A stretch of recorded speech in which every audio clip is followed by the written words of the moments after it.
கோவை கல்லூரி மாணவன் அமுதன் கொலை வழக்கை சிபிஐ விசாரிக்க வேண்டும் எனவும் இந்த விவகாரத்தில் தமிழ்நாடு அரசும் கல்லூரி நிர்வாகமும் கூட்டு களவாணிகள் என எவிடன்ஸ் கதிர் குற்றம் சாட்டியுள்ளது. எவிடன்ஸ் அமைப்பின் செயல் இயக்குநர் கதிர், அமுதனின் பெற்றோர் கென்னடி மற்றும் சுமதி ஆகியோர் மதுரையில் செய்தியாளர்களை சந்தித்தனர். அப்போது பேசிய எவிடன்ஸ் கதிர், கோவை கல்லூரி மாணவன் அமுதன் கொலை வழக்கை சிபிஐ விசாரிக்க வேண்டும் எனவும் இந்த விவகாரத்தில் தமிழ்நாடு அரசும் கல்லூரி நிர்வாகமும் கூட்டு களவாணிகள் என குற்றம் சாட்டினார்.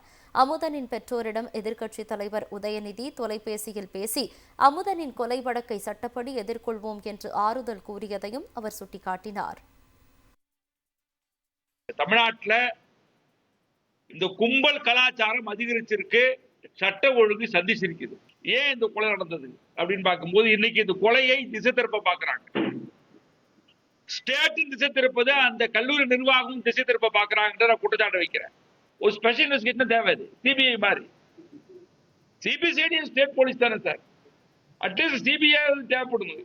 எதிர்கட்சி தலைவர் உதயநிதி பேசினாரு, பேசிட்டு இவங்க 2 பேர்ட்டையும் சொன்னாரு, நாங்க சட்ட ரீதியாக கூட இருக்கிறோம், எப்பவுமே நீங்க கவலைப்படாதீங்க அப்படின்னு சொன்னாரு. அவரை தொடர்ந்து செய்தியாளர்களுக்கு பேட்டியளித்த அமுதனின் தாயார் சுமதி, கல்லூரியை சேர்ந்த 20 மாணவர்கள் கொலையில் ஈடுபட்ட போது கல்லூரிக்கு எப்படி தொடர்பில்லை என கூற முடியும் என்று கேள்வி எழுப்பினார்.